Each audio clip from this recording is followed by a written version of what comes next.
ఈరోజు ఆయన వచ్చిన తర్వాతనే ఆయన ఏసీబీకి పట్టుబడ్డ తర్వాతనే అసలు యాంటీ కరప్షన్ బ్యూరో అనేది తెలంగాణలో ఒకటి ఉన్నది. వాళ్ళు రాజకీయ నాయకులను కూడా పట్టుకునే పరిస్థితి ఉంది అని చెప్పేసి ఒకటి దేశవ్యాప్తంగా ఒక చాలా హైలైట్ అయితే వాళ్ళు అయ్యారు ఈరోజు. అంతేకాకుండా ఇప్పుడు the ambassador for anti corruption bureau ACB వాళ్ళు వచ్చిన తర్వాత ఈరోజు రోజుకు నిజం కూడా యాంటీ కరప్షన్ బ్యూరో రోజుకు ఎవరినో ఒకరిని అరెస్ట్ చేస్తూనే ఉంది.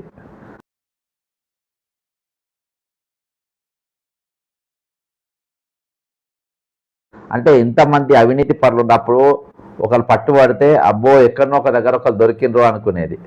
కానీ ఇప్పుడు మాత్రము డైలీ ఎవరో ఒకళ్ళు ఏదో ఒకరి దగ్గర దొరుకుతూనే ఉన్నారు. ఇప్పుడు లేటెస్ట్గా నిన్నటి దినాన Maniharika town planning officer Narsing municipality అంటే ఒకరు దొరికిందని భయపడి ఈమె కంటే ముందు ఎవరు దొరికిండ్రు? Telangana Amarnath Reddy revenue inspector. ఈయన దొరికిందని ఆమెకు భయం ఉండాలి కదా, నేను దొరకరు అనుకున్నది. సరే, ఈయన కంటే ముందు ఇంకెవరు దొరికిండ్రు? Charitha Reddy district fisheries officer Nalgonda. ఈమె దొరికింది. ఎంత? 20,000 తీసుకుంటా. మరి ఈమె దొరికిందని ముందు వెనుక ఇప్పుడు ఇందా దొరికిన భయపడలేదు కదా, ఆయన కూడా అమర్నాథ్ రెడ్డి భయపడలేదు, ఆయన కూడా భయపడలే. తర్వాత అక్కల వెంకటస్వామి పంచాయత్ సెక్రటరీ హజీపూర్ మంచిర్యాల డిస్టిక్లో ఈయన దొరికిండు. ఆయన కంటే ముందు కామా శ్రీనివాసరావు దొరికిండ్రు. ఇట్లా రోజుకు ఎవరినో ఒకరిని ఏదో ఒక దగ్గర దొరుకుతూనే ఉన్నారు. కానీ ఇంకొక ఆయన లేటెస్ట్గా misappropriation assets DA case against Bandi Nageswararao tahsildar Warangal Fort mandal. ఈ విధంగా అందరూ దొరుకుతూనే ఉన్నారు. వీళ్ళంతా ఆఫీసర్లు మామూలుగా దొరుకుతూ ఉంటారు. కానీ తెలంగాణ ఏర్పడ్డ తర్వాత ఒక పెద్ద తిమింగలాన్ని వీళ్ళు పట్టిండ్రు. దేశవ్యాప్తంగా చర్చ జరిగింది. ఈరోజు ఆయన అంబాసిడర్ ఫర్ ఏసీబీగా మిగిలిపోయిండు. ది అంబాసిడర్ ఫర్ ఏసీబీగా మిగిలిపోయిండు. మరి ఈ విధంగా ఈరోజు తెలంగాణలో అలాంటి పెద్ద పెద్ద చేపలు ఈరోజు చాలా చేరదీసి ఈరోజు కాంగ్రెస్ పార్టీకి వాళ్ళు నిధులు ఇచ్చి అంటే ఎలక్ట్రల్ బాండ్స్ ఇచ్చి ఈరోజు అనేకమైన వర్క్స్ వాళ్ళు ఇక్కడ పొందే పరిస్థితి అక్రమంగా క్విడ్ ప్రో అనేది చాలా పెద్ద ఎత్తున జరుగుతుంది. అంటే ఒక రాజకీయ నాయకులను కూడా అరెస్ట్ చేసినటువంటి ఏసీబీ ఈరోజు క్విడ్ ప్రో జరుగుతున్న దానిపైన వాళ్ళు ఏం గమనిస్తలేరా, ఏం వాళ్ళ దృష్టికి వస్తలేదా అనే అనుమానం ఈరోజు కలిగే విధంగా వ్యవహరిస్తూ ఉంది. ఈరోజు మనం కొన్ని మీడియా ఛానళ్ళలో చూసినాం. మన తొలి వెలుగు రఘుతోని నేను చాలా కార్యక్రమాలు చేసిన, చాలా స్కామ్లు ఆయనతోని నేను తీసి ఆయన ద్వారా నేను జనంలోకి తీసుకొని వచ్చిన. ఆయన తొలి వెలుగులో ఉన్నప్పుడు ధరణి విత్ ప్రూఫ్స్ మొత్తం బయటికి తీసుకొని రావడం జరిగింది. తెలంగాణ అప్పులు ఏమేమి కుదబెట్టిండ్రు, ఎక్కడెక్కడ కుదబెట్టిండ్రు అనేది సీరియల్స్ ఫ్రాడ్ ఏజెన్సీల కంప్లైంట్ ఇచ్చి అది మన తొలి వెలుగు రఘు ఛానల్. అట్లా ఎక్స్క్లూజివ్గా చాలా కుంభకోణాలు చాలా విషయాలు నేను తొలి వెలుగు రఘు ద్వారా ఇచ్చిన. తర్వాత తొలి వెలుగునే ఉన్నప్పుడు రఘు ఉన్నప్పుడు అందులో నాది అన్నిటికంటే పెద్దది ఏంటంటే ధరణి. అది టోటల్గా బయటపెట్టింది నేనే. అప్పుడు ఆ ధరణి వెబ్సైట్ ఆపరేటర్ చేసే ఆ ధరణి కంపెనీ నడిపే అడ్రస్ కానీ దాని ఫోన్ నంబర్లు కానీ దాని వెబ్సైట్లు కానీ ఏవి లేకుండే అసలు కంపెనీకి ఏ విధంగా ఇచ్చిండ్రు? ఇది రేవంత్ రెడ్డి కాదు, బట్టి కాదు, ఎవరు టోటల్గా నేను బయట పెట్టాను. అయితే ఆ వీడియోను తొలి వెలుగు అనే ఛానల్లో రవిప్రకాష్ సంబంధించింది. ఆ వీడియో అందులోకెళ్ళి తీసేసినాకనే పుట్టుకొచ్చింది ఆర్టీవీ. రఘు ఆ వీడియో తీసేసిందని చెప్పి ఆయన కూడా బయటకు వచ్చిండు. ఎందుకంటే ప్రెజర్ బాగా తెచ్చిన ఆయన మీద నా వీడియో తీసినందుకు. అట్లా చాలా వీడియోలు తీసిండు. తర్వాత చెక్ చేస్తే చాలా వీడియోలు పోయినాయి. అవన్నీ చెక్ చేసిన తర్వాత మరి రఘు ఏం చేసిందంటే ఇది బయటకు వచ్చేసి ఛానల్ పెట్టిండు. నేను చాలా సపోర్ట్ చేసిన. చాలా ఇంకా పెద్ద పెద్దవి వరంగల్ సెంట్రల్ జైలు కుదబెట్టడానికి మొదలుపెట్టి చాలా పెద్ద పెద్ద అంశాలు నేను ఆయన ఛానల్లో విస్ఫోటనం చేయడం జరిగింది. అయితే ఈరోజు ఈ పోయిన సంవత్సరం మార్చికి వెళ్ళి నాకు ఆయన గ్యాప్ వచ్చింది. గ్యాప్ కూడా ఎందుకు వచ్చిందంటే నేను ఎమ్మెల్సీగా నామినేషన్ వేసిన, తీర్మార్ మల్లయ్య కూడా నామినేషన్ వేసిండు. తీర్మాన్ మల్లయ్యది లైవ్ నడుస్తూ ఉంటే కింద మొత్తం మల్లయ్యకు నెగిటివ్గా కామెంట్స్ వస్తున్నాయి, నాకు పాజిటివ్గా కామెంట్స్ వస్తుంటే మధ్యలో ఆపేసిండు. ఏంది బ్రదర్ ఆపినామంటే ఆయన ఫోన్ చేసి ఆపమన్నాడు బ్రదర్, అందుకని ఆపినా అని చెప్పింది. సరే ఇక అట్లా నేను కొంచెం నొచ్చుకున్నా, అంటే ఇక మనకంటే ఆయన దగ్గర అయి ఉంటుంది అని చెప్పేసి నేను నా గ్యాప్లో నేను ఉన్నా. ఈలోపు నేను బక్క జెట్సన్ ఫ్యాక్స్ అని మెల్లగా ఏదో సొంతంగా స్టార్ట్ చేసుకున్నా. కొంతమంది ఆయటోళ్ళు అయినరు, రెగ్యులర్గా ఇప్పుడు TDMA ద్వారా కొంచెం కలుసుకుంటున్నాం. అయితే ఇవాళ నేను తీసుకొచ్చింది ఏంటంటే, నేను వాసవి అనేది కూడా రఘుతోనే ఒకటి బయట పెట్టిన. వాసవి కోమ చెరువులో ఉన్నది, అది కోమ చెరువు ఉన్నది. మేము తర్వాత నేను ఏదైనా కానీ ACBకి కానీ యాంటీ కరప్షన్ బ్యూరోలా, అంతేకాకుండా మన రీసెంట్గా కొడంగల్ లిఫ్ట్ ఇరిగేషన్ కూడా యాంటీ కరప్షన్ బ్యూరోనే ఇచ్చిన. ప్రతిదీ యాంటీ కరప్షన్ బ్యూరో లేకుంటే ఈడీలా లేకుంటే CBIలో ఏదో ఒక దగ్గర కంప్లైంట్ ఇచ్చిన తర్వాత నేను వీడియో చేస్తాను. వితౌట్ ఎవిడెన్స్ ఇవేవి లేకుండా నేను ఎప్పుడు కూడా వీడియో నేను ఇంటర్వ్యూ కూడా నేను ఏది కూడా ఎవిడెన్స్ లేకుండా నేను 100% నేను బయటికి రాను. ఆ విధంగా రఘుతోని నేను అది కోమ చెరువులో ఉన్నది బయట పెట్టడం జరిగింది. దాని తర్వాత రంగనాథ్ గారి ఇల్లు యూసుఫ్ కూడా పెద్ద చెరువు అంటారు దాన్ని, యూసుఫ్ కూడా పెద్ద చెరువు నేను విత్ మ్యాపులు తీసుకొని వచ్చి నేను చూపించడం జరిగింది.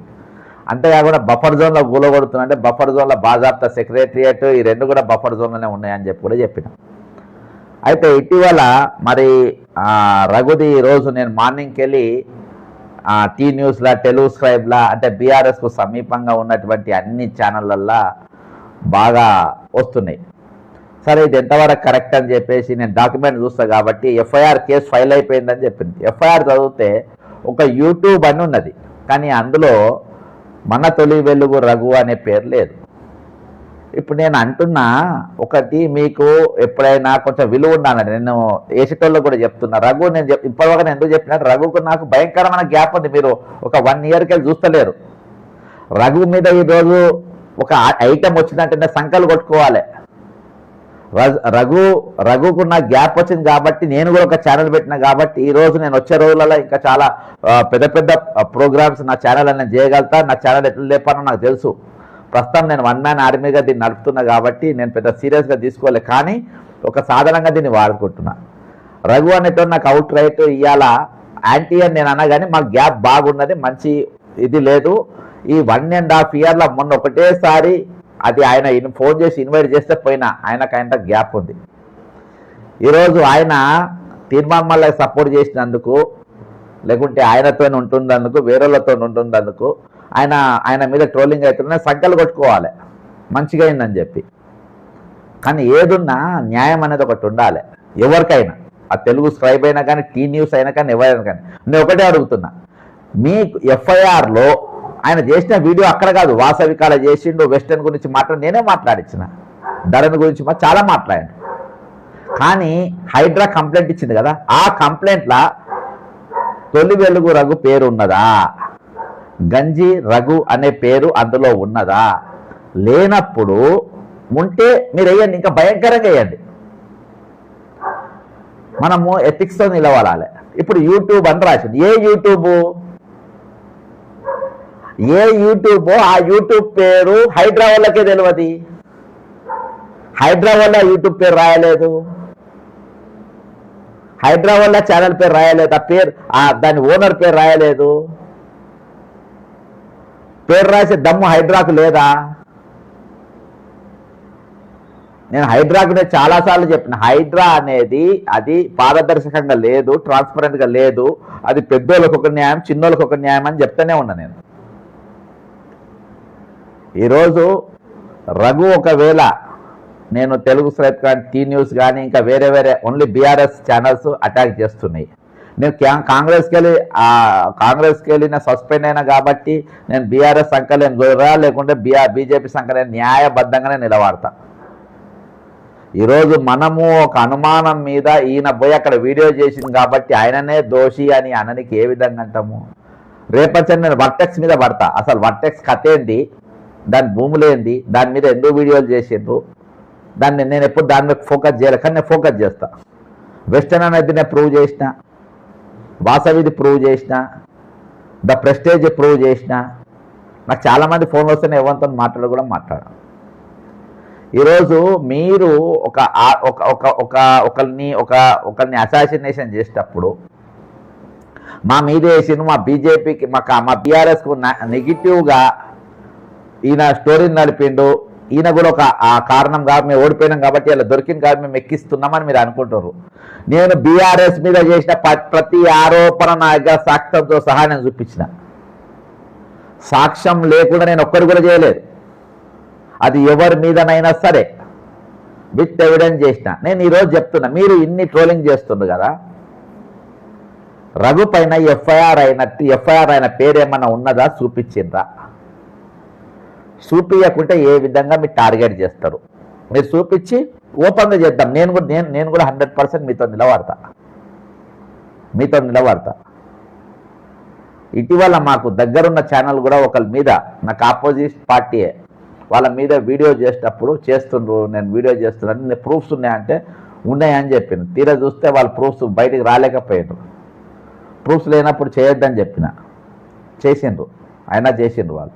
సరే, ఈరోజు ప్రూఫ్స్ అంటే నా దగ్గర ఉన్నాయి కానీ చూపించలేకపోతానంటే లేనట్టే. కాబట్టి ఈరోజు ప్రూఫ్లు లేకుండా ఒకరిని మనము జెండా ఎక్కియలేము. అది మీరే వీక్ అవుతారు. ఎఫ్ఐఆర్ ట్విట్టర్లో పెట్టిన చదివిన పేరు లేదు. కాబట్టి ఇది చాలా తప్పు, చాలా పొరపాటు. ఇవాళ నేను ఇది ఒక అంశం, ఎందుకంటే నేను మార్నింగ్ వెళ్ళి చేస్తున్నా కాబట్టి, మార్నింగ్ వెళ్ళి అబ్జర్వ్ చేస్తున్నా కాబట్టి, ఇది హైడ్రాకు యూట్యూబ్ పేరు రాసే దమ్ము లేదు. ఆ యూట్యూబ్ బక్క చేస్తేనే కావచ్చు, ఆ యూట్యూబ్ ఎవరన్నా కావచ్చు. కాబట్టి ఆ యూట్యూబ్నే మనము మెజర్మెంట్ తీసుకొని కరెక్ట్ కాదు. అది ఇది యూట్యూబ్ అని చెప్పనీకి, అది ఏ ట్యూబో వాళ్ళే చెప్పాలి. కాబట్టి వాళ్ళు చెప్పిన రోజు మనం 100% రోజు ఇద్దాం, లేకుంటే మీకు విలువ ఉండదు.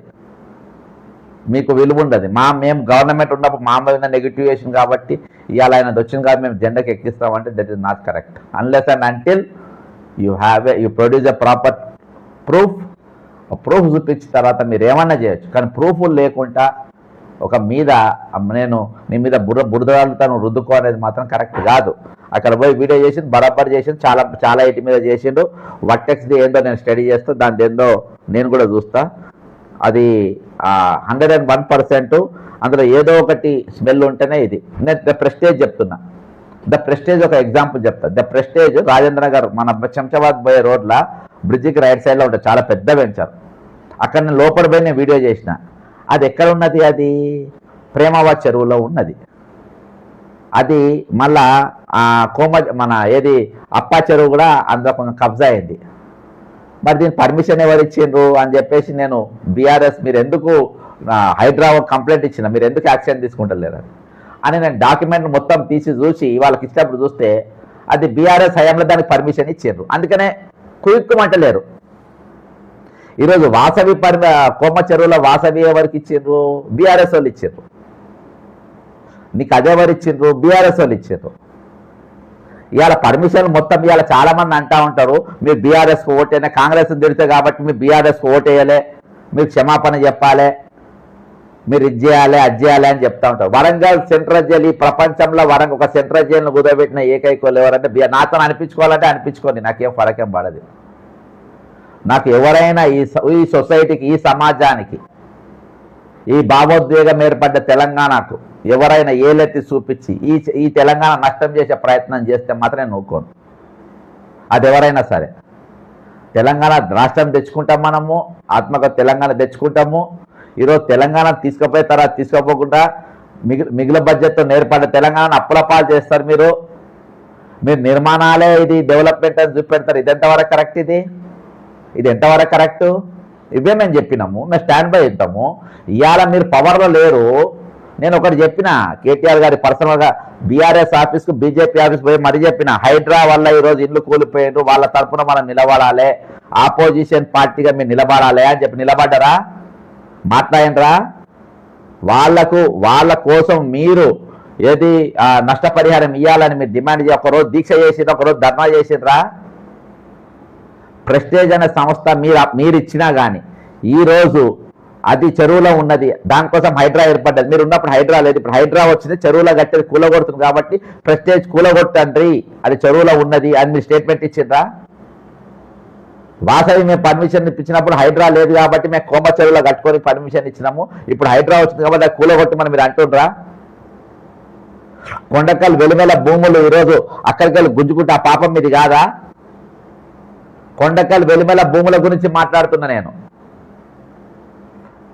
ఎప్పుడైనా మీరు ఏమైనా చేస్తే మేము ఏది శుద్ధ పూసల లెక్క చూపేది, ఆ పాపం ఎవరిది? ఆ ట్రైబల్ల భూములు గుంజుకుంటుంది ఎవరిది? ఎన్నెన్ని ఫాక్స్కాన్ కంపెనీ పేరు మీద భూములు తీసుకున్నా, అవి ఎక్కడ ఉంది ఫాక్స్కాన్ కంపెనీ? ఎన్ని పెట్టుబడులు వచ్చినాయి, ఎన్ని కంపెనీలు వచ్చినాయి? ఎవరేం తక్కువ కాదు, చిత్తుబొత్తు ఏ కౌడ ఒక ఇద్దరు ఆ పాతోడు ఆగం చేసిపోయింది, ఇప్పటివాడు కూడా ఆగం చేస్తుండు. మేము అవి జనం ముందు తీసుకొని వచ్చినాం. అది బాగుండే ఇది బాగుండే అనే కాదు, మూలిగా నక్క మీద తాటికాయ పడ్డట్టు ఇప్పుడు ఈయనయిండు. వాళ్ళే వస్తుంది. తెలంగాణ ఏర్పడిన తర్వాత తెలంగాణ దోచుకుంటున్నారు. అదే మేఘా కృష్ణారెడ్డి. మేఘా కృష్ణారెడ్డిని కేసీఆర్ గారు ఇంట్రడ్యూస్ చేసిన కాళేశ్వరంలో. ఈరోజు ఆయనతో స్నేహం కొనసాగిస్తున్న కోలంగల్ లిఫ్ట్ ఇరిగేషన్లా. వరంగల్ సెంట్రల్ జైలు మీరు కూడా పెట్టిండ్రు, మిగతా తీసుకపోయి ఈయన కూడా ఎలక్ట్రాల్ బాండ్స్ ఈయన కూడా పెడుతుండు. ఇవాళ ఎందుకు మీరు రోడ్ల డ్రగ్స్ దొరికింది, నేను మాట్లాడినా, కేటీఆర్ గారు మీరు మాట్లాడాలన్నా, 12,000 కోట్ల డ్రగ్స్ దొరికితే ఈరోజు ఒక పెద్ద లార్జెస్ట్ ఆపోజిషన్ లీడర్గా మీరు ఉన్నారు. మీరు ఒక ధర్నాకు, ఒక రాస్తా రోకోకు, ఒక పెద్ద పోరాటానికి చలో చెర్లపల్లి అని పిలుపు కానీ ఇవన్నీ మీరు ఎందుకు ఇస్తలేరు? మీరు ఎందుకు నడుస్తలేవు? కాబట్టి ఇవాళ ఇక్కడ ఎవ్వరు సొక్కం పూస కాదు. ఇవాళ తొలి వెలుగురా దొరికిండు కాబట్టి మేము ఆయన సంగతి చూస్తాం. That is not proper. ఇది ఒక ఇంట్రడక్షన్ నేను ఇచ్చిన. ఎందుకంటే పదే నా కామెంట్స్ కూడా పెడతా ఉండరు. నేను ప్రతి దానికి జవాబు ఇవ్వగలుగుతా. ఇయాటి కూడా స్టాండ్ బై ఇట్. నేను బీఆర్ఎస్ మీద చేసిన ప్రతి ఆరోపణ కాదు, నేను ఆన్ డాక్యుమెంట్ ఇచ్చిన, ఇంక్లూడింగ్ కవిత స్కిల్ డెవలప్మెంట్ మీదకి వెళ్ళి మొదలుపెట్టి, వైస్ ఛాన్సలర్లకి వెళ్ళి నియామకంకి వెళ్ళి మొదలుపెట్టి, వాళ్ళ అక్రమ ఆస్తుల మీద మొదలుపెట్టి ఈరోజు ప్రతి దాని మీద ఇచ్చిన. ఇవాళ ఒకటి చెప్తున్నా, ఇవాళ బీఆర్ఎస్ మాజీ మంత్రుల దగ్గర మాజీ పైసలు లేవా? మీ దగ్గర పైసలు సంపాదించలేదా? ఒక ఎమ్మెల్యే, ఒక మాజీ మంత్రులు మీ దగ్గర మీ జిల్లాలో ఒక ధర్నా కానీ, ఒక పెద్ద ప్రోగ్రాం కానీ, ఒక ఒక చేయగలుగుతున్న ₹1 ఖర్చు పెడుతుండ్రా మీరు? మీ కార్యకర్తలకు ఒక ప్రోగ్రాం చేయమని ₹1 ఖర్చు పెడుతుండ్రా మీరు? 2016 పేపర్ లీక్ అయింది, 2022 పేపర్ లీక్ అయింది మీ హయాంలా. ఖాళీలు నింపలేదు మీరు. వీళ్ళేమో నింపుతారని వీళ్ళ దిక్కు కొరికిండ్రు, మేమే తీసుకుపోయినాం. వీళ్ళు కథలు పడుతుండ్రు. ఎవరెవరు చక్కగా కాదు. సిండికేట్ ప్రభుత్వం నడుస్తుందని నేను ఏ రోజుకెళ్ళి చెప్పిన. ఆ సిండికేట్ రింగ్ లీడరే మేఘా కృష్ణారెడ్డి. మీరు రామేశ్వరరావును పోషించండి. వీళ్ళు 4 కంపెనీలు చేసి మీ అడ్వర్టైజ్మెంట్ కంపెనీ మీరు 2010 కంపెనీలను కొట్టి 4 కంపెనీలు కేవలం మీరు పెట్టుకోలేదా? అదే ప్రకాష్ యాడ్స్, అదే లీడ్ స్పేస్, సేమ్ అది ఇప్పుడు రేవంత్ రెడ్డి వాళ్ళు చేస్తున్నారు. వాళ్ళు 4 కంపెనీలో పెట్టేస్తారు. నవనిర్మాణాలు తినలేదా? మేము తింటే వచ్చిందా అని మళ్ళీ 210 మంది తింటారు, దెబ్బతిన్నారు. ఆ 2010 కంపెనీలు మీకు ఎవరు పని చేయలే, అందరు కాంగ్రెస్ చేసి మళ్ళీ మాకు వస్తుందని. అట్లా అన్ని వర్గాలు ఇలా చేసారు. కానీ వీళ్ళు అదే మీ పద్దాల మీరు తిన్నారు, ఎవరు అడగాలి మేము తినద్దా అని అంటారు. అంటే ఒక తర్వాత ఒక వంతు లెక్క అయిపోయింది. ఇప్పుడు అదే సబ్జెక్టు నేను ఒకటి ఎగ్జాంపుల్, మన అడ్వకేట్ అశోక్ గారు, కోటగిరి అశోక్ గారిని లైన్లో తీసుకుందాము. దేని గురించి అంటే ఇది మన ఓవరాల్గా నేను అంబాసిడర్ ఫర్ ఏసీబీ, అసలు తెలంగాణ జరుగుతున్న అక్రమాలపైన, అవినీతి అక్రమాలపైన ఒకసారి ఆయన లైన్లో తీసుకుందాము అని చెప్పి అశోక్ గారు ఈ సబ్జెక్ట్ పైన ఇంకా ముందు కొంచెం మనం ఫర్దర్గా ముందుకు పోవడానికి, ఈ సబ్జెక్ట్ పైన ఒక చర్చ తీసుకురావడానికి ప్రయత్నం చేద్దాం సార్. ఇంకా